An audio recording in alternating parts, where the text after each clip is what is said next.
Bueno, ya le damos la bienvenida en nuestro estudio de FM Sirius en vivo. Estamos iniciando esta entrevista con el ingeniero Raúl Boleta. Bienvenido, Raúl, buenas tardes. Gracias por invitarme nuevamente. Es un placer para mí estar en contacto con todos ustedes, fundamentalmente con toda la audiencia que los sigue y que sé que son muchos. Y bueno, y también agradecer esta posibilidad que me permite poder transmitir el mensaje de alguna manera, que es en esta etapa de la vida la misión que el Cosmo me ha mandado, digamos.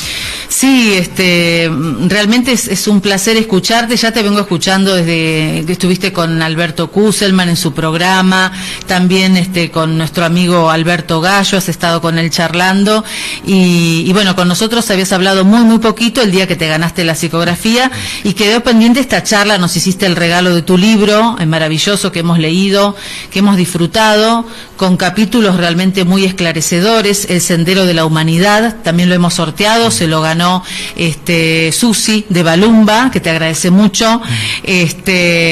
Buscando la perfección del alma, capítulos, como digo, muy esclarecedores, y para hablar largo y tendido, ¿no? Entonces tuvimos que elegir así como temas puntuales desde donde comenzar a compartir con todos nuestros oyentes, y como el programa del día de hoy tiene un rumbo hacia las vidas más allá de nuestro planeta, porque hemos estado hablando un poquito con Teresita, hemos hablado con Fernando también, esto de salirnos de la Matrix, de buscar más allá de lo que los ojos humanos ven, de lo que nos enseñaron en la escuela, y abrir la mente a otras realidades.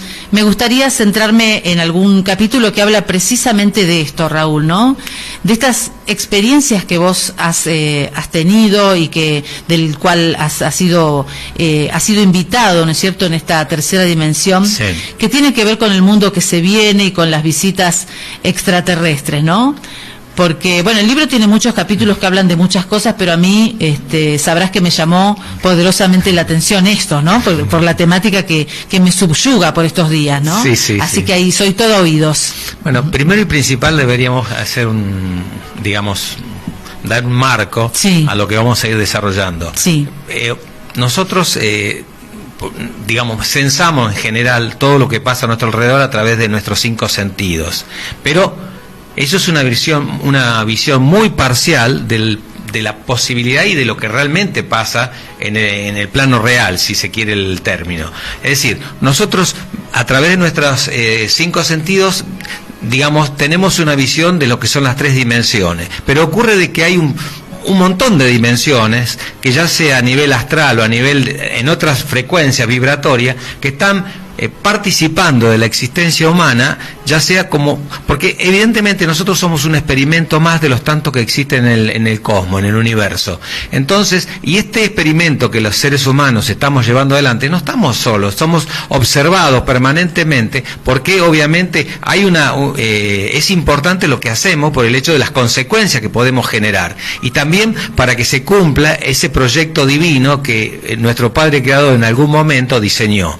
Entonces, debemos tener presente que por un lado están las 3D, donde nosotros nos movemos, donde, de alguna manera cometemos a veces errores porque creemos que el bosque es el arbolito que vemos, y en rigor de verdad el arbolito es una parte mínima de todo el resto que está detrás. ¿Y qué es lo que está detrás? Como recién decía, es decir, nosotros cuando dejamos este cuerpo en este plano, nuestra alma ingresa a un plano astral, que tiene muchísimos planos y subplanos. Y por otro lado, ¿no es cierto?, eso es un aspecto. Y por otro hay otros aspectos que también son seres que vienen de otros planetas, de otras galaxias, que están también en otra frecuencia, que están observando lo que nosotros hacemos. Entonces, dentro de este contexto, podemos, primero que evidentemente lo que nosotros podemos hacer es mínimo comparado con las consecuencias de las cosas que hay a nuestro alrededor. Entonces, a partir de allí, desde esta visión, ahora comenzamos a desarrollar lo que vos querés preguntarme. Perfecto, me parece fantástico eso, porque es como que te abre la cabeza a otras realidades, ¿no es cierto? Y esto también desde la postura, sabiendo que somos ilimitados, pero con la humildad que conlleva semejantes experiencias, ¿no? Porque, frente a la magnitud de lo que de la experiencia que uno puede llegar a tener, por ejemplo, en un encuentro cósmico, digamos, sí, así, toda la grandeza que se nos muestra, que la tenemos dentro también, y a la vez recibir esto despojados del ego, digo, ¿no? Desde la total humildad, ¿no? Sí, eso es digamos, el ego es una herramienta que en algunos aspectos es positivo y en otras veces cuando se exacerba obviamente nos juega negativamente. Ahora bien, a mí me ha tocado, tal vez por proyecto álmico, porque evidentemente no es una casualidad, sino es una causalidad, vivir distintas experiencias, que como he comentado en otras oportunidades, siempre me preguntaba por qué yo estaba transitando ese camino. Y bueno, evidentemente el por qué a una determinada edad, ¿no es cierto?, me encuentro la respuesta, ¿no es cierto? Y la respuesta es esto que estamos viviendo ahora.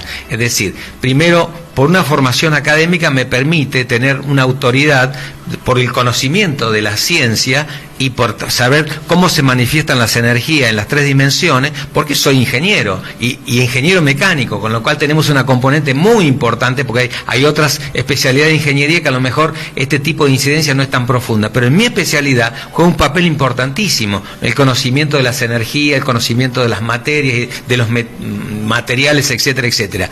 Entonces, por ese lado, digamos, me ha permitido tener una visión, ¿no es cierto?, digamos, pragmática, si se quiere. Por otro lado, se ve que por mi ruta álmica o por mi proyecto álmico vengo con determinadas particularidades que me han permitido tener esas experiencias. Yo el otro día con Alberto comenté, cuando empecé en el espiritismo, que mi familia se fue y yo tenía 10 años y yo me quería quedar porque yo me sentía muy cómodo. Y aparte, tuviste muchos años. 30 años estuve vinculado con esto, o sea, viviendo determinado tipo de experiencia. Y todo eso fue, digamos, el sedimento para que luego me pasaran otras cosas que fundamentalmente aquí en Capilla del Monte fue un papel importantísimo, ¿no? Vos sabés, Raúl, que esto que estás puntualizando es sumamente importante porque la experiencia en sí misma es muy rica y la puede vivenciar cualquier persona, ¿no es cierto? Absolutamente. Pero después pasarla por el tamiz de la formación o del conocimiento para cotejar y ver qué tanto hubo de fantasía, de realidad, es fundamental. Gente que ha estado vinculada a los grupos de Saruma, de Ángel Cristo Acoglanis, él llamaba a estos encuentros a profesionales. Sí. Le interesaba sumamente que fueran psiquiatras, psicólogos, médicos, ingenieros, gente formada en universidad, como para avalar esa experiencia, ¿no? Más allá de que después estaba abierta, por supuesto, amorosamente a toda la gente que quisiera acercarse con un cierto grado de apertura espiritual, digamos, no amoroso, para que se produjera el encuentro con las naves y con la hermandad, ¿no? Pero Acoglanis buscaba, te hubiera buscado a vos, por ejemplo, se me ocurre, ¿no? Por esta formación académica de la que estás hablando. Y bueno, y te voy llevando de a poquito hacia el sendero de Puertas del Cielo, ¿eh? Sí. Vamos hasta allá. A ver, situanos en esa noche, ¿qué pasó? Describinos tu experiencia. Bueno, nosotros, eso fue digamos, en el año 95, cuando yo vine por primera vez aquí a Capilla del Monte, hubo varios hechos trascendentes, pero vinculado con lo que es la parte fenómeno, digamos, que sale más allá de las 3 dimensiones, hubo 2 aspectos importantes. En una oportunidad nosotros habíamos ido con Oscar Acoglanis a hacer una experiencia, una meditación en Ongamira, donde fue muy interesante, ¿no es cierto? Pero desde mi punto de vista siempre me he mantenido como un observador, ¿no? Es decir, observar, primero mirarme yo, que experimentaba, y segundo, que experimentaban mis compañeros en ese momento, porque obviamente en ese ida y vuelta uno tiene un aprendizaje profundo. De hecho, a lo mejor, si yo no hubiera tenido esta postura, a lo mejor muchas de las cosas que puedo llegar a contar hoy día se me hubieran pasado de alto, digamos, hubieran pasado delante de mí y no los hubiese observado. Cuando tuvimos una experiencia muy linda, una meditación hermosa, Oscar nos contó un poco la historia de las grutas Ongamira, luego él volvió en su auto y nosotros, 14, que éramos 7 hombres y 7 mujeres en aquellos tiempos, a la altura de donde está la Virgen de Lourdes, ya era al anochecer, vimos en el horizonte una esfera color aluminio luminoso, que tenía una trayectoria oblicua, es decir, de abajo hacia arriba, y una dirección de sur a norte. Claro, cuando todos los 14 vimos eso, paramos el vehículo y empezamos para colmo, eran nuestras primeras experiencias de este tipo, entonces era un griterío dentro del vehículo, ¿no es cierto? Luego, en un momento dado, se forma como una flecha, o sea, es como una nube que comienza a tomar una forma de una flecha. y en el medio estaba la esfera esta de aluminio. Siempre la trayectoria norte-sur ascendente, hacia un plano inclinado. Entonces, se empieza a formar una nube blanca y se forma una flecha. Luego, siempre sin perder, el desplazamiento, que era lento, era un desplazamiento lento, ascendente, comienza y se forma una paloma. Y luego continuó con esa trayectoria y se forma un círculo alrededor de la esfera luminosa. Cada cosa que iba cambiando dentro del vehículo era un griterío. ¡Uy, una flecha! Ahora, cuando vos hablás de estas figuras que se formaban, ¿cómo eran? ¿Con una especie de nube, humo? ¿Qué era lo que se formaba? Era como, imagínate vos una nube blanca. Sí. Lo que ocurre es que era de noche. De noche, claro. Nosotros lo veíamos perfectamente. alrededor de esa esfera, que era color aluminio luminoso, se formaba, era como una nube blanca, y como es que tenía una trayectoria. Y lo cómico era de que, por supuesto, había 14 cámaras de fotos. En esa época no habían cámaras digitales, pero los flash eran... Claro, todo el tiempo. No sé, la cantidad de fotos que se sacaron fue maravilloso, ¿no? Y en cada momento, cada vez que pasaba, pongámosle, a lo mejor eran 1 minuto o 30 segundos, yo no puedo dimensionar bien el tiempo, pero entre una cosa y la otra, cada vez que los 14 gritábamos una flecha, una paloma, un círculo. Bueno, y eso corroboraba que todos estaban viendo lo mismo. No, por supuesto, claro. Todos los estábamos viendo. Sí. Y entonces, en un momento dado, y eso hasta que se perdió en el firmamento. Yo canalizo, es decir, digamos, que era un mensaje para nosotros, porque era los únicos que estábamos en ese lugar. Y el mensaje que había en esas 3 etapas, están en el camino correcto, esa era la flecha. Sigan en paz, la paloma, buscando la perfección, el círculo. Ese fue el mensaje que yo recibí, que yo en el libro lo digo que alguien, en rigor lo recibí yo ese mensaje. Y bueno, por supuesto, cada uno guardó para sí lo que había sacado en su cámara. Cuando volvimos a Bahía Blanca, a revelar no había ni una foto. No, claro, eso te iba a preguntar si había quedado material fotográfico. Nada. No, y te iba a decir esto del lenguaje simbólico, que es, dicen una de las enseñanzas Saruma, vendrá el Irdín, luego vendrá la simbología y luego vendrá la telepatía, ¿no? Ustedes como que ya estaban un pasito en ese simbolismo, vos ya encontrabas el mensaje, ¿no? Claro. La flecha, la paloma y el círculo. Claro. Están en el camino, sigan en paz. Buscando la perfección, claro. Hermoso. No, quería preguntarle a Raúl en ese encuentro que tuviste, con esa expresión ufológica, digámoslo así. Sí. No se sabía qué era. ¿Vos considerás que era una nave o era...? Porque a veces en los diarios de Saruma hablan de seres que se manifiestan así como de luz. ¿Vos lo veías como una forma más corpórea, como una nave o como una entidad, como un ser que...? Es una buena pregunta. Yo te diría que la imagen que daba era algo corpóreo, es decir, no era, si bien... un instrumento, no un ser.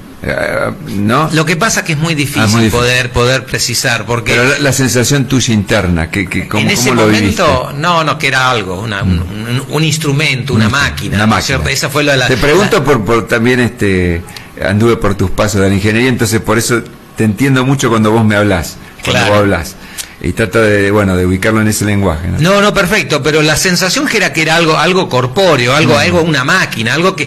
Pero tampoco puedo decir, porque después, unos días después, con la experiencia que tuvimos en las puertas de ERCS, eran esferas, también tenían otro color y fueron otros la observación, pero no tengo duda de que eran seres los que yo estaba viendo en ese momento, pero eso después lo vamos a ver. Y eso, eso vamos a dejarlo así en suspenso, vamos a hacer una pausita musical como para ir de a poquito reflexionando sobre todo esto que estás comentando. Seguramente que alguno de tantos oyentes que nos siguen aquí en Capilla, en el Valle y a través del internet, tal vez han tenido una experiencia similar a la tuya, o que a través de tus palabras también están ellos ahora reflexionando sobre, quién sabe, algún avistamiento de estos tiempos, ¿no? Y después de la pausa, sí, entonces me gustaría que desarrollaras esta otra experiencia en la que se involucran luces que tal vez ahora sí responden a entidades o a seres elevados, ¿no? Podríamos decir ángeles solares, en fin. Veremos de qué se trata esta otra experiencia riquísima. Estamos compartiendo esta charla con Raúl Boleta. Él es ingeniero, devenido a escritor, conferencista y y compartiendo desde su experiencia de vida, desde su simpatía, su locuacidad, todo lo que sabe, y sé que está dando conferencias también por estos lugares, así que seguramente el público que nos sigue lo va a conocer, si no lo conoce dentro de poquito, aquí en Capilla. Ya regresamos, 03548 1553 8348.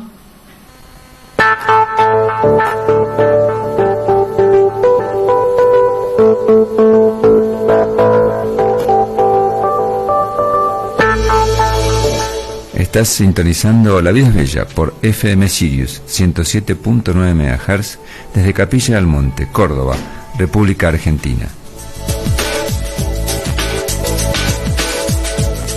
Agradecemos a todos aquellos que se han comunicado con el programa a través del 03548 1553 8348.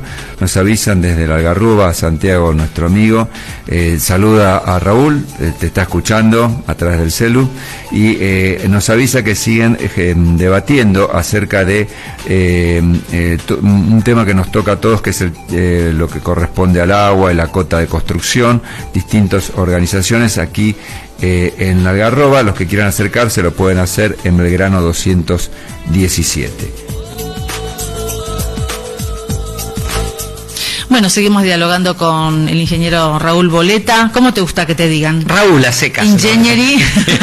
Bueno, Raúl. Mira, 30 años me dijeron ingeniero, ¿viste? Y ya está. Ya está. O sea, no es que uno deje de ser ingeniero. Yo creo que me voy a morir ingeniero, pero solo que hoy lo aplico a otras cosas, ¿no es cierto? Que tienen que ver con las cosas cotidianas. En algún momento mi profesión me llevó a aplicar la ingeniería a cosas materiales, porque obviamente tiene que ver con mi profesión, pero digamos que... Pero vos sabés que es maravilloso. Hay una pregunta que siempre me hacen y que cuando doy charlas me dicen, ¿cómo usted siendo ingeniero se ha vinculado con el mundo espiritual? Y yo siempre digo lo mismo, digo que a mí la espiritualidad me ayudó a comprender la ingeniería y la ingeniería me ayudó a comprender la espiritualidad, porque todo es una misma cosa. Es decir, solo que hay distintos niveles de vibración de cada cosa, de cada componente que podemos, digamos, palpar, pero hay toda una continuidad. Entonces, la ingeniería es maravillosa porque nos permite, digamos, a veces, a mí me ayudó, de alguna manera me ayudó a comprender a Dios, por ejemplo. Es decir, la ingeniería, sí, si yo me pongo a analizar lo que pasa dentro de un átomo, o sea, y esto es una cosa maravillosa. Y sí, perdón, te escucho. Sí, no, vos sabés que Raúl te escuchaba esta conexión que vos hacías entre la espiritualidad y lo científico, y una vez escuché a un sacerdote en una entrevista que le hacían en la televisión, y él le decía que la matemática es el lenguaje de Dios, porque es exacto, y es así. El que trabaja con números se da cuenta que es así, todo tiene una razón de ser. Eso yo no lo había escuchado, pero yo te digo lo que sí digo en las charlas, que también es algo que de alguna manera, una conclusión a la cual he llegado, que en el cosmos todo es física, química y matemática, envuelto en la atmósfera amorosa. Total. Porque a través de todo eso pasa, o sea, hay una causa y un efecto, todo está vinculado. Lo que pasa que en algunos aspectos nuestra ciencia todavía está en una etapa muy primaria, y en consecuencia no encuentra todavía los resultados, o las leyes que lo expliquen. Yo digo, hago un ejemplo siempre, digo, yo soy reikista, ¿no? Digo, si a vos te doy la cabeza y yo te pongo una mano, te saco el dolor de cabeza, no hay duda de que hay un fenómeno, o sea, algo pasó en el camino. Ahora, explícame desde el punto de vista físico, químico, matemático, qué es lo que pasó. Todavía nuestra ciencia en ese aspecto está en una etapa primaria, pero hay digamos, algo maravilloso que se llama física cuántica, que va acercando, o sea, a través de la física cuántica se van explicando muchas cosas que hasta hace un tiempo atrás era una utopía, ¿no? Tal cual. Pero Claudia tenía... Son parámetros más sutiles, ¿no? Lo de la física cuántica respecto a la física newtoniana, ¿no? Lo que pasa es que son aspectos absolutamente distintos. Es decir, la visión que tiene la física newtoniana es algo absolutamente, digamos, tridimensional. Claro. En cambio, la física cuántica mira los mismos fenómenos desde otro aspecto. Y en esto... No quiero desviar las preguntas de Claudia, pero hacemos una pequeña síntesis para que aquel que esté escuchando, que la física cuántica dice que cuando uno hace una experiencia a nivel subatómico, es decir, cuando yo me meto dentro del átomo, la variable oculta del resultado de ese experimento es el experimentador. Claro, exacto. Es decir, exacto. Yo experimentador, ¿no es cierto? Hago una experiencia a nivel subatómico, entonces de acuerdo a como yo observo la experiencia, son los resultados. ¿Y esto qué me quiere decir? Muchas veces me preguntan, pero ¿eso qué tiene que ver con lo cotidiano? Porque hoy en día se habla mucho de la física cuántica. Dice, ¿qué tiene que ver con lo que me pasa a mí, con lo que le pasa a Claudia, con lo que le pasa a Fernando? Y sí tiene muchísimo que ver, porque nuestro cuerpo es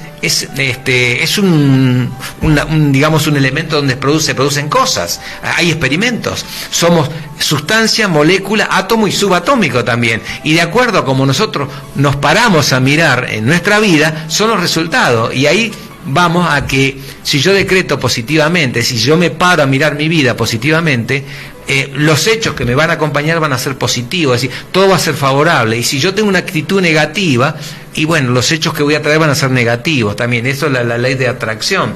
O sea, y en esto vamos a integrar, ¿no? ¿Cómo? ¿Está bien? Ahí estamos. Integrar que, ¿por qué, por ejemplo, lo importante de la oración, lo importante de los decretos? Porque uno cuando está, digamos, sintiendo lo que está pensando y lo que está diciendo en una actitud benéfica, las consecuencias son inmediatas, porque estoy generando un ambiente maravilloso donde las energías están produciendo esos cambios. Y eso lo explica la física cuántica. Yo soy el experimentador de mi propio experimento, y de acuerdo a la oración que estoy diciendo, o una palabra, no necesariamente hay que hacer una oración, una frase hecha, uno lo puede decir desde el corazón, y entonces estoy generando una energía donde los hechos positivos van a venir hacia mí y van a involucrar todo lo que esté a mi alrededor, ¿no? Claro, esto es una utopía por ahí que tal vez deberíamos alcanzar. En este tiempo estamos llamados, ¿no es cierto?, a formar esta masa crítica, ¿no es cierto, Raúl?, donde seamos muchos. Se habla por ahí de un número en particular con el cual lograríamos dar este salto cuántico hacia otro escaloncito dentro de la evolución, ¿no? Muchos ponen en duda lo de esta masa crítica porque imaginan que ya son varios cientos de millones que están allí bregando por la paz, por la justicia, por el amor, pero que todavía, al menos concretamente en tercera dimensión, no se ven o no se verían, vamos a hablar en potencial, estos resultados, ¿no? Mira, Claudia, yo te voy a dar un ejemplo que yo utilizo también en mis charlas. Si yo tomo un pedazo de hierro, de metal, lo pulo hasta dejarlo brillante y lo tiro en el fondo del patio de mi casa. Si yo vengo a la semana, voy a ver que tiene una cobertura de óxido. Si vengo al mes, voy a ver que esa cobertura de óxido es mayor. Y si vengo dentro de X tiempo, ya no voy a tener más hierro, voy a tener óxido de hierro. ¿Qué quiero decir con esto? En el cosmos hay tiempos que no son los tiempos de la humanidad. Todos los procesos se hacen en forma... hay un camino para hacer, no es una cosa espontánea. Entonces, este famoso cambio al cual estamos trabajando no se va a dar en forma espontánea, se va a dar en forma progresiva, y el cosmos tiene tiempos, y los tiempos los van manejando de acuerdo a cómo se van presentando a las cosas, y van generando situaciones para que esos cambios se vayan desarrollando. Y ahí tendríamos que ver la llegada de los niños índigo, la llegada de los niños cristal, la llegada de los niños diamante, el cambio en la frecuencia Schumann, las explosiones solares, las desencarnaciones en masa, sí. Todo apunta a un mismo objetivo. Cuando hablo de desencarnaciones en masa parece que suena violento, pero lo que ocurre es que el mundo al cual vamos, la frecuencia vibratoria de los humanos va a estar en una frecuencia muy superior a la media actual. O sea, cuando hablo de media, estamos hablando, hay seres, hablemos de la Madre Teresa de Calcuta, ¿no es cierto?, un ser que todo el mundo conoce, que era un ser muy especial, con un nivel de dar amor altísimo, porque ella, digamos, toda su acción era prodigar amor hacia el prójimo. Bueno, evidentemente ese ser tenía un nivel vibratorio maravilloso. Y también tenemos los otros que están en el otro extremo. Pero ¿qué ocurre? En el medio hay un promedio. Ahora, ese promedio actualmente no alcanza la media necesaria para dar ese salto cuántico a donde apunta el futuro de la humanidad. Entonces, ¿qué ocurre? A veces pasan cosas y nos lamentamos. Tenemos como es lo que pasó en Haití, lo que pasó en Chile y tantos otros tsunamis, etcétera, etcétera. Y esos son elementos que desde el otro plano utilizan para sacar seres que su nivel vibratorio nunca va a alcanzar el promedio necesario para que el planeta ascienda. Y esto no es ni un castigo ni un premio. Estos seres van a reencarnar en planetas acorde a su nivel evolutivo. A lo mejor acá, en este momento, al nivel vibratorio del cual tiene el planeta Tierra, son seres, digamos, que están en un nivel muy precario, pero ellos a lo mejor van a encarnar a planetas donde ellos van a ser maestros de aquello, porque nosotros en este momento somos planeta de 4º nivel, que son mundo de expiación y prueba, es decir, todos los que hemos encarnado venimos a pagar digamos, deuda de otras existencias y a pasar prueba para evolucionar. El futuro, el próximo nivel, que es el 5º nivel, es mundos felices. En el medio hay toda una transición. Pero hay planetas que están mucho más atrasados que nosotros, como los hay otros que están mucho más adelantados que el nuestro. Entonces, esos seres cuyo promedio, o sea, cuya nivel vibratorio, o sea, el nivel vibratorio que está expresando, la capacidad de brindar amor. Claro. O sea, ¿cómo me manejo en el medio donde yo me estoy moviendo? Si cómo me amo a mí mismo, cómo amo a mis congéneres, cómo amo a los animales, cómo amo a las plantas, cómo amo al planeta. O sea, ¿cómo me manifiesto? Entonces, un ser es evolucionado y ya ahí no depende si tiene dinero o no tiene dinero. Si es evolucionado, no depende si viste una sotana o si vive todo harapiento. Lo importante son las actitudes. Y acá voy a hacer palabras que dijo Jesús. Por su fruto conocerás al árbol, ¿no? Y ahí está el meollo de toda esta historia. Entonces, ¿qué ocurre? En ese mundo que viene maravilloso, ahí va a tener un nivel vibratorio muy superior al que hoy tenemos. La media vibratoria de la humanidad va a estar muy por encima. Es decir, que aquellos que estén poblando este bendito planeta van a tener una capacidad de brindar amor muy superior a la de hoy. Entonces, hay todo un proceso y no es espontáneo. Por supuesto, claro, a veces a lo mejor nosotros en esta existencia no lo vemos. Lo que sí no debemos dejar de hacer es trabajar para eso. Claro que sí. Hacer nuestro aporte desde el lugar donde nos corresponda, ¿no? En el capítulo 20 de tu libro, página 171 creo que hablas muy bien de todo esto que estás sintetizando ahora, ¿no? Es apasionante el libro porque, bueno, capítulo por capítulo te va llevando a todas las conclusiones que compartís con los lectores, ¿no? Acerca de este tránsito al que todos estamos invitados, esta posibilidad de seguir trabajando, aumentando nuestra capacidad de amor, que eso es lo que va a devenir, ¿no es cierto?, en la aceleración vibracional para poder ser invitados a este banquete, ¿no?, a lo que vendrá, ¿no? Absolutamente. Y bueno, vuelvo sobre el tema de las experiencias, como para ir cerrando ya la entrevista contigo, porque bueno, se nos ocurrió por ahí que nos contaras un poquito tu experiencia allí en las puertas de ERX, lo que pasó hace ya unos años atrás. Año 95. En el año 95 con Oscar Acoglanis, ¿no es cierto?, con un grupo de gente que estaba allí contigo, para no quedarnos solo en el fenómeno de ver algo, como hablábamos en el corte musical, no solo sacar la foto desde lo fenomenológico, decir, mirá la foto que saqué, vi un ovni, mirá esta filmación o demás, sino ver también un mensaje más profundo que involucra ya a toda la integralidad del hombre, ¿no?, desde lo espiritual y para qué viene esta experiencia, porque tiene un sentido muy profundo. Absolutamente. Así que vamos a prestarte ahora mucha atención en esto que te ocurrió en el año 95. Sí, convengamos antes de que empezara este relato, de que las cosas que uno tiene, esos contactos, no son por casualidad. Es decir, tienen todo un objetivo, tienen un propósito. Los seres humanos, y más si estamos a lo mejor en una etapa precaria, hacemos cosas porque se nos antoja, usando nuestro libre albedrío, que es algo que los seres humanos disponen. Pero los seres que están observando y que de alguna manera se comunican con nosotros, tienen objetivos muy claros que a veces no los vemos. A mí me costó discernir por qué tuve esas experiencias. Y ahora sí les voy a contar el hecho ese. Nosotros, como les dije, en esa oportunidad éramos 14 personas que vinimos de Bahía Blanca. Pertenecíamos a una escuela de metafísica y dentro de lo que la escuela tenía previsto era un viaje a Capilla del Monte para tener experiencias. O sea, Oscar Acoglanis en ese momento nos recibía, tenía experiencias previstas o donde se hacían distintos tipos de cosas, siempre por supuesto vinculado con el mundo espiritual y la trascendencia, ¿no? Bueno, en un momento dado, tuvimos aproximadamente unos 10 días, un día dijo, 3 hombres y 3 mujeres los voy a llevar a visitar las puertas de ERX. Bueno, dijo, vos y vos, y vos y vos. Ahí eligió 3 hombres y 3 mujeres. Dentro de los 3 hombres estaba yo. Había un licenciado en psicología y el señor que conducía la tráfico, que era colectivero en Bahía Blanca, que era miembro del grupo de metafísica, ¿no? Bueno, o sea, un día fuimos los hombres y otro día fueron las mujeres. Cuando nos tocó a nosotros, que fuimos los primeros que llegamos, él nos vino a buscar en su vehículo, en el hotel en donde parábamos, y arrancamos para Los Terrones. Cuando llegamos a las puertas de Los Terrones, él bajó, nosotros esperamos, abrió la puerta, corrió el auto, cerró la puerta, la tranquera, e hizo una invocación, que nosotros lo veíamos desde dentro del auto, ¿no? Además, en esos momentos para mí era todo interrogante. Bueno, hizo una invocación, subió al auto, puso la primera en el 128 que tenía en esa época y arrancó para Los Terrones, que son aproximadamente unos 3 kilómetros. Ni bien movió el auto, él empezó a hacer un mantra en Irdin. Y ya no solo hacía el mantra en Irdin, sino soltaba el volante.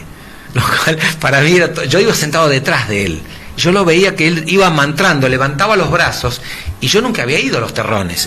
Era una noche de luna, yo miraba por la ventana del auto y veía los precipicios, y el auto copiaba perfectamente el camino, pero lo primero que pensé, digo, aquí nos desbarrancamos y bueno, y se terminó esta historia, ¿no? Pero el auto seguía tranquilo, él mantraba, soltaba el volante, iba en Irdin, ¿no es cierto? Y es más, me anima a decir que cerraba los ojos. Yo no lo alcancé a ver eso porque yo iba sentado detrás de él. Además tenía mucho miedo en ese momento. Me imagino la situación. No, absolutamente, era traumática. ¿Ustedes ya mantreaban en Irdin o era Sí, ya lo hacíamos, o sea, en la escuela de metafísica lo hacíamos ya eso. Le decimos a la audiencia, porque tenemos una amplia audiencia que alguno por ahí no sabe, el Irdin es el idioma cósmico, ¿no es cierto? Correcto. Con el cual se comunican estos seres elevados que vienen de otros mundos, de otras galaxias, en fin. Afortunadamente el viaje duró poco porque se terminó enseguida. Bueno, bajamos del auto y Oscar adelante nos hizo seña que lo siguiésemos. Había un sendero, nosotros íbamos detrás de él, Oscar no decía nada. En un momento dado nos mide y dice, dense vuelta. Giramos la cabeza hacia la izquierda y veíamos en un valle que se recortaba entre montañas luces. Luces que parecían la grilla del alumbrado público de una ciudad. Solo que las luces eran un tanto extrañas. Es decir, comparado con lo que uno puede ver en las luces de una ciudad, ¿no? Luces rojo-anaranjadas, tenían puntos fijos. Y claro, ahora yo les cuento lo que yo vivía en ese momento. Dije, lo primero, ¿será esa la ciudad intraterrena? Pensaba, no, digo, eso es un pueblo vecino. O sea, yo digo la pelota de tenis, ¿no es cierto? Que va y viene. Sí. O sea, el hemisferio izquierdo y el hemisferio derecho. La razón, ¿no es cierto? Claro. Del hemisferio izquierdo. Exactamente. Pero ahí no había ningún poblado, ninguna ciudad, nada. Es que yo hasta ese momento eso no lo sabía. Claro. Yo no sabía porque yo no conocía el lugar. Yo pensaba que era la primera vez que venía a Capilla del Monte y la primera vez que estaba en ese lugar. Así que las preguntas eran 1000. Y aparte Oscar no decía nada en absoluto. Simplemente miraba y nosotros nos mirábamos entre sí. Claro, todos asombrados de lo que veíamos. Bueno, estuvimos un rato allí, luego nos hizo seña que avancemos un poco más. Bueno, nos corrimos unos metros. Estábamos más cerca de eso y seguíamos viendo lo mismo. Interfiriendo la visión, mano derecha, había la punta de un cerro, con lo cual no podíamos ver lo que había detrás de ese cerro. O sea, nosotros veíamos de ese cerro hacia la izquierda las luces estas alineadas y puntos fijos. Como tercer movimiento, nos desplazamos hacia la izquierda para poder ver qué había detrás del cerro.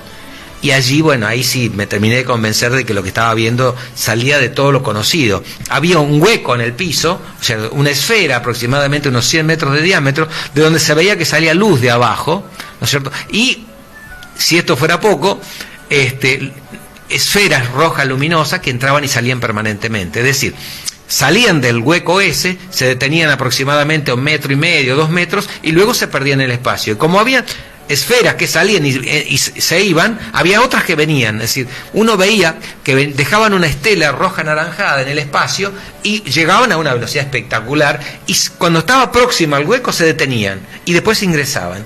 Yo lo comparo con, no sé si han tenido la oportunidad de detenerse delante de la piquera de una colmena, donde las abejas al anochecer, por ejemplo, que vienen a una gran velocidad y medio que frenan y entran. Bueno, esto era lo mismo, es decir, estos seres, naves, entidades o como querramos llamarle, venían a una gran velocidad en el espacio y cuando estaban próximos al hueco ese se detenían y luego ingresaban despacio. Y como habían que entraban, salían. Bueno, mi sensación en ese ya estaba, digo, yo me planteaba, porque los veía con los ojos físicos, y era algo que estaba ahí, no había, y todos nos mirábamos mutuamente porque todos no salíamos del asombro de lo que estábamos viendo. Un psicólogo, un colectivero y un ingeniero. Y bueno, estuvimos ahí un rato, yo me planteaba, digo, evidentemente estoy viendo algo que sobresale, digo, de todo lo que yo conozco y lo que sé. Siempre hago este ejemplo porque los ingenieros tenemos una particularidad. Cuando tenemos algo delante, como conocemos de materiales, conocemos de energía y demás, uno lo califica y lo cuantifica. ¿En función de qué? En función del conocimiento que uno tiene. Pero cuando vos estás delante de algo donde no tenés la menor idea de lo que es, ahí se te vino la noche. Es decir, ¿qué es esto que estoy viendo? ¿A qué responde? Por más que ya me habían dicho en alguna oportunidad gente que habían estado en situaciones similares, que vas a ver esto, pero ya te digo, una cosa es que te lo digan y otra cosa vos lo puedas vivir, ¿no? Aparte, por lo que me estás contando, nada que ver con la otra esfera de días atrás. No, absolutamente. Eso era metálico, era otra cosa. Estas, podríamos decir, más que naves, tal vez eran entidades. Sí, dejar eran energía. Eran energías. Energía, o sea, no era algo corpóreo, ¿me entendés? Por lo menos esa es la sensación que nos daba. Bueno, en un momento dado, después de estar unos 20 minutos aproximadamente mirando este espectáculo, que era maravilloso, ¿no? Salen 7 entidades de ese hueco y se alinean, ¿no es cierto? Perpendicular al punto de observación nuestro. Entonces Oscar por lo bajo nos dice, fíjense con cuál se identifican. Entonces yo empiezo de izquierda a derecha y me detengo en la anteúltima del lado derecho. Cuando yo fijo mi atención, ¿no es cierto? Esta entidad se multiplicó por 10, hizo como una explosión, hizo como llama, ¿no es cierto? Y manteniendo siempre el color y la forma, pero se multiplicó por 10. Es como que sensó que yo me había identificado con ese ser que estaba allí. Bueno, ¿se hicieron como 10 esferas, decís? No, se multiplicó, es decir, conservando el puesto, sí, ¿no es cierto? Pero se agrandó, exactamente, se agrandó, claro. Imagínate que si vamos a suponer que tenía 10 metros de diámetro, se hizo 100 metros de diámetro. O sea, hizo una esfera como con llama, ¿no es cierto? Por una cosa se multiplicó, ya te digo, qué sé yo, por 10, por decir algo, ¿no? O sea, pero justo en el instante en que yo fijé mi atención, bueno, imagínense, claro, mi cabeza ya estaba totalmente superada, porque obviamente, bueno, si lo anterior no le encontraba una respuesta, mucho menos a esto. Bueno, en un momento dado, dice Oscar, nos hizo seña que nos íbamos. Entonces yo lo que hice miré lo que había a los alrededores, porque al otro día íbamos a ir de día a ese sitio. Entonces tiré líneas imaginarias, triangulé, cerro acá, cerro allá, para establecer más o menos dónde estaba el lugar que yo estaba viendo en ese momento, porque al otro día íbamos a estar en ese mismo sitio. Bueno, cuando llegamos al auto, Oscar nos preguntó a cada uno de nosotros con cuál de las entidades nos habíamos identificado. El psicólogo dijo, yo con la primera, le di una explicación. El colectivo dijo, yo con la tercera, le di una explicación. Y cuando me tocó a mí, dice, ¿y vos? Yo me identifiqué con la anteúltima del lado derecho, le dije. Me dice, ese es Saruma, y te dice que a partir de ahora nunca más tu vida va a ser igual, vas a vivir una descristalización permanente. Yo dije, bueno, mucho gusto, qué sé yo, está bárbaro, fenómeno. Yo todavía estaba asombrado de lo que había visto. Pero sí sabías quién era Saruma. Sí, claro. Yo ya había leído, o sea, tenía... Bueno, pero... Recordemos a la audiencia, vuelvo sobre esto, que es la entidad, ¿no es cierto?, este ser con conciencia de estrella que ingresa en el cuerpo de Ángel Cristo Acoglanis, ¿no? Es un sacerdote cósmico. Es un sacerdote. Vos te identificaste con esta luz que al final se presentaba como Saruma. Esto te lo dice Oscar, lo dice Oscar, que es el hijo, ¿no?, de Ángel Cristo Acoglanis. ¿Contigo se comunicó esta luz? ¿Hubo no. Simplemente fue esta expansión de luz, claro, que viste. Es decir, es como que me dijo, te identifico, claro, o me identifico que me estás viendo y que te estoy viendo, una cosa así, ¿no? Y a partir de ahí vas a decir, pero fue maravilloso, ¿qué es lo que pasa después? Al otro día, 2 de la tarde, estábamos en el lugar, ¿no es cierto? Entonces, ¿qué fue lo primero que hice? Busqué los puntos de referencia, claro, cerro acá, cerro allá, aparte de una noche de luna, ¿no es cierto? Por lo tanto, bueno, oh sorpresa, no había nada, solamente el bosque serrano. En el lugar donde yo había estado viendo el hueco ese en el piso, las luces, las entidades que se habían manifestado, además, lo único que había, simplemente el bosque serrano. Y para cerrar esto, ¿no es cierto?, ¿qué pasa después? Claro. Vuelvo a Bahía Blanca con todo el grupo, y bueno, y realmente lo que Oscar me dijo que Saruma me había transmitido fue real, porque a partir de ahí fue un cambio profundo en mi vida, y donde al principio lo sufrí, porque yo no estaba acostumbrado a vivir, digamos, uno tiende a cristalizarse, es decir, tiende a moverse dentro de determinados parámetros, porque que son los conocidos. Pero cuando a vos te tocan vivir experiencias que no tienen absolutamente nada que ver con lo conocido y donde de alguna manera tenés que desarrollar tu intuición para poder, digamos, resolver las cosas, y bueno, allí las cosas, digamos, hasta que lo aceptás, sufrís. Luego me parece maravilloso, que es lo que hoy vivo. Hoy vivo plenamente eso. Hoy no programo nada, dejo que las cosas fluyan y es fantástico y es lo mejor que me puede haber pasado. Pero bueno, se te ve muy feliz. Gracias a Dios. Muy feliz con tu compañera Griselda, que te escuchó amorosamente, enamoradísima ahí con este marido que te salió así como tan particular, tan especial, Raúl, ¿no? Y que Raúl ahora está dando muchísimas conferencias. ¿Estás dando charlas? A ver, porque estoy segura que toda la audiencia quiere conocerte, los que no te conocen, y como estos días se vienen las vacaciones de invierno, va a haber mucha concurrencia de gente seguramente a nuestra ciudad. ¿Estás por dar alguna charla acá? No tengo previsto, y vos sabés que por mi actividad laboral, nosotros tenemos un complejo turístico. Cuando hay turismo no nos podemos mover del complejo. Pero bueno, por ahí un par de horitas, ¿no es cierto? Griselda lo podríamos reemplazar, porque tiene un complejo, tienen un complejo sí, de cabañas. En la calle en el mismo complejo. Claro, sería fantástico. Lo que pasa es que nosotros tratamos de dejar el libre albedrío de la gente, es decir, nosotros estos temas, tanto Griselda, mi esposa, como yo, nosotros usamos a diario, pero siempre respetamos, digamos, la necesidad de aquel que llega a nuestro complejo. Realmente es maravilloso porque tanto Griselda como yo siempre encontramos, porque nosotros trabajamos mucho con gente que viene de Buenos Aires y Rosario, fundamentalmente, y bueno, la gente viene aturdida y con un montón de cosas en sus cabezas, y bueno, y siempre, digamos, nuestra misión es poder hacer nuestro aporte, por allí contando alguna experiencia o por allí tratando de llevar lo que uno ha vivido y lo maravilloso que tiene Capilla, que yo siempre le digo a la gente, una de las cosas maravillosas que tiene este lugar es la posibilidad de poder mirarse uno hacia adentro, porque como digamos, hay mucho menos ruido que lo que hay en las grandes ciudades, uno vive mucho tiempo metido en sus historias y eso te permite encontrar respuestas que a veces cuando uno tiene la cabeza llena de ruido no las puede, ¿no? Bueno, queda pendiente entonces, ¿no? Si llegás a concretar algo, me gustaría que nos avisaras como para poder promocionarlo acá también, ¿no? Tal vez se me ocurre en la Algarroba que va a estar la muestra de Parravicini, sería lindo que algún día pudieras también estar ahí compartiendo. Y bueno, la propuesta de este libro, que pueden adquirirlo aquí en las mejores librerías de Capilla del Monte, en la calle Techada están. Exactamente. El Sendero de la Humanidad de Raúl Boleta, Buscando la Perfección del Alma, este texto que seguramente va a ser muy esclarecedor y tiene que estar en la biblioteca de todos, ¿eh? Gracias, Raúl. Gracias por tus palabras, por la visita, por la calidez de este encuentro. El agradecido soy yo, o sea, como digo siempre, gracias por tu gracia, porque dar gracias es estar en gracia, estar en gracia es estar conectado con Dios. Así que, nuevamente, gracias por tu gracia. Gracias.